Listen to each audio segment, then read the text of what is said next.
A day of reckoning has finally come for Walt Disney Company's Pixar Studios. After a string of failures at the box offices, it was only a matter of time before this was going to happen. Layoffs of about 14% of the entire company's staff.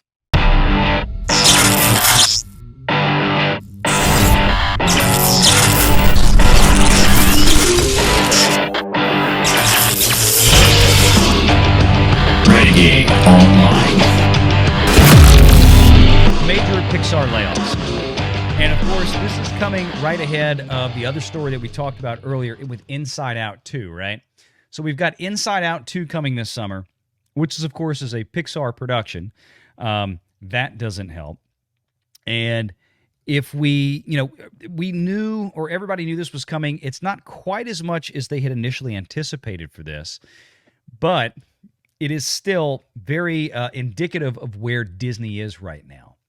And that's going to be a major problem for them, is the fact that basically Pixar is just slowly killing this off. Pixar is slowly killing off, or Disney is kind of slowly killing off what Pixar had grown into, which was way too much of a monster in that case.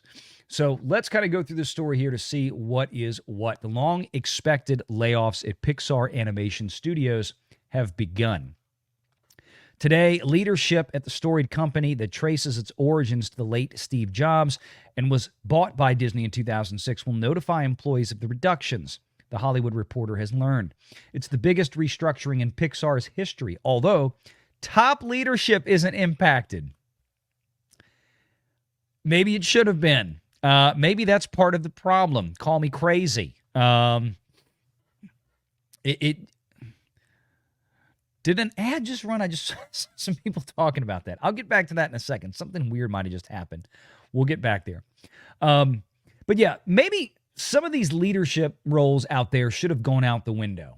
I think that might have been part of the problem, but of course, they're going to be spared. Just like Feige was spared with Marvel, somebody else went under the bus, somebody that deserved it, granted. But let's see what's going on here. Approximately 14% of the workforce at Pixar, or around 175 employees, will be let go. Before the reductions, approximately 1,300 people worked at the animation studio. So we're talking about a little under 200 folks here. The layoffs are part of Disney chief Bob Iger's overarching mandate to return to a focus on quality versus churning out content for streaming, which was a priority for his short-lived successor, Bob Chapek. Oh, my God. Again.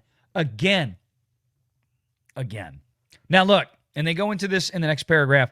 I get the fact that he took some Pixar pieces that were intended to go to the theater and throw them on Disney Plus, because that was 2020, 2021.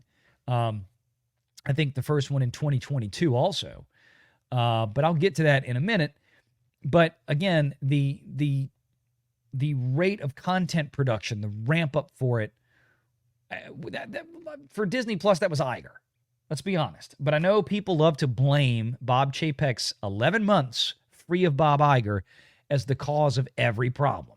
I'm tired of going through this with these Wall Streeters and some of these Hollywood reporters, but they are on their knees before Bob's desk every morning before his second shower, I'm sure. Saying creative teams across the company were stretched too thin in the arms of the race to feed streamers. Pixar employees have known since January that layoffs were coming. If there's some solace to be had, it's that reductions are less than the 20% reported in January by some news outlets. Nor is Pixar being singled out. There were layoffs across all of Disney last year, but cuts at Pixar were delayed because of production schedule, sources say. Pixar, led by Pete Docter, will no longer be focusing on direct-to-streaming series, but on feature films. That excludes Win or Lose, which is set to debut later this year, which I presume is a Disney Plus series from Pixar that was already well in the pipes. The once invincible animation studio suffered a major setback during the pandemic era when the Chapek regime decided to send Luca, Soul, and Turning Red straight to Disney Plus. Even though cinemas had begun to reopen or were in full recovery mode, And then its first post-COVID theatrical release, Lightyear, was mostly dismissed by critics and audiences, exposing Pixar to ongoing scrutiny. That whole paragraph right there is an absolute paradox of itself. This is just, they don't understand what they just said. In two parts, they don't realize what Chapek did here probably saved Pixar the pain of having this happen even sooner. Let me read this again. Chapek sent Luca, Soul, and Turning Red straight to Disney Plus, which they lament. They're saying this is what created problems for Pixar. But then Lightyear came out, which was supposed to be connected to the most popular and biggest by far franchise that Pixar ever had, Toy Story, that launched them, and not that long earlier either. And that flopped itself to death in the theater. At the same time, other animated movies were coming to theaters and doing fine. No, Bob Chapek saved Pixar to that point by probably keeping those movies out of theaters because they would have suffered even more embarrassment. I know that taking the full write-off in the hit on Disney Plus ran up the losses on Disney Plus. It did, right? Because if Luca, Soul, and Turning Red, let's say that like many of the other Pixar pieces, let's say each of those films, Disney allocated around $180 to $200 million, which is what Pixar films have consistently run up in the last several years, probably the last 5, 6, 7, 8 years now. We've seen $200 million budgets routinely from these films. So that might have been $600 million that was just basically thrown down the Disney Plus chute and drove up some of the losses on Disney Plus, to be sure. But had they been in theaters, what if they had done just as poorly as Lightyear? What if they had done worse than Lightyear? I think that's, quite frankly, a very reasonable assumption to make, considering the performance of other Disney stuff since then. It's not like Strange World did very well. Encanto didn't do very well in the theaters. The music for it kind of made it popular for a while on Disney Plus, but that's really it. These movies had none of that. Had really none of that to go for it. So I would really push back on this idea that having put them onto Disney Plus at this point in 2024, looking back and knowing everything we know now about the performance of other movies, I don't think Inside Out 2 is going to do all that great. It might do similar to Elemental, $450 some odd million. Is it going to do anywhere near as well as Despicable Me 4? I highly doubt it. And it might not do that much better than Garfield. So I don't buy into this. Pixar received good news last year with the release of Elemental, which earned nearly $500 million globally to become the biggest original animated movie ever since Pixar's Coco in 2017, which it still fell woefully behind Coco.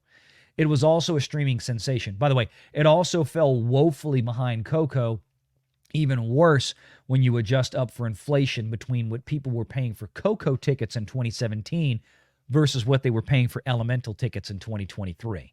They were about 30 to 40% more expensive. And that's also part of the problem. People are going to be more judicious with their theatrical spending, granted, but they seem to have no problem taking the kids and spending those dollars on Minions: Rise of Gru and Despicable Me 4, I bet you. Pixar, and theater owners have high hopes for Inside Out 2, which opens June 14th in North America. The trailer was the most watched animated trailer in the company's history. Other upcoming films include next year's Elio, whatever that is, and Toy Story 5 in 2026. Toy Story 5 is probably going to be even worse than Toy Story 4. If you thought Toy Story 4 was no good, because by that point John Lasseter had basically been shoved out the door, Toy Story 5, John Lasseter is going to have no handprints whatsoever on 5. And I think that thing is going to be an absolute disaster. And then it goes to the memo of how the layoffs are happening. So basically what it is this, is they have Pixar focusing back on theatrical releases. They're cutting out roughly 200 jobs at Pixar that would essentially, theoretically, based on this news, be almost exclusively tied to Pixar productions that were being made for Disney Plus. But again, it doesn't bode much confidence in things. Again, we have to go back to the idea that if the movie studio itself, if Pixar was actually churning out content that people really liked and that we're watching and consuming over and over and over again, if Pixar was making Bluey and that show was eating up 30% of all time watch time consumed on Disney Plus, do you think that these 175 or 200 people working on that side of things would be getting laid off? Hell no, they wouldn't. It's the fact that they haven't been making anything worth a damn, like most of the rest of the Walt Disney Company. But they can't get rid of everybody, I guess. But they're going to have them focusing back on theatrical releases now. Good luck. Good luck with that studio. I think Illumination and DreamWorks and everybody else out there is going to keep eating their lunch for half the price. I don't see that changing much anytime soon. But that is where Pixar is. This is a company that is, this is a soulless shell of its former self. There is no heart left here. I think you have some people that are certainly still talented on the animation side. But as far as storytellers, as far as what made Pixar magic all those years, it's not there anymore. There's barely, if anything, left. And all they can do now is pilfer these previous IPs. Inside Out 2. Toy Story 5. They'll probably, hey, let's do Incredibles 3. Let's do Finding Nemo 3. But I mean, they're going to keep rechurning this over and over again because the creativity there is dead. And we can see it's very self-evident in the newer films that they're making that are just not going anywhere. Nobody cares. The audience is still out there, and that's the key. That's the big lie they keep telling. The audience is still out there. And they're happily going to the theaters to see other people's animated features. They're not going to see Disney's like Disney needs it to, considering what they spend. So, make sure you're subscribed to Valiant Renegade and join us every Sunday at 6 p.m. Eastern for the live show.